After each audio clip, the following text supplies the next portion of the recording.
तू इथे योगायोगाने आला नाहीस. हे स्वामी समर्थांचे नियोजन आहे.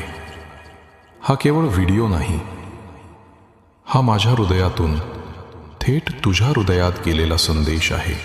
शेवटपर्यंत ऐक, कारण तुला जे ऐकायचं आहे ते आधीच तुझ्याकडे येतंय.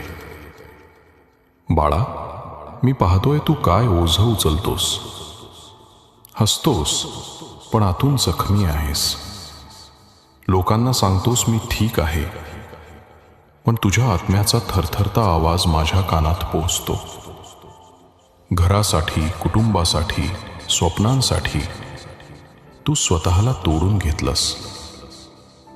आणि या न दिसणाऱ्या लढाईत तू हळूहळू स्वतःला विसरू लागलास. त्या रात्री आठवतात का तुला, ज्या रात्री डोळे मिटले तरी मन शांत झालं नाही? का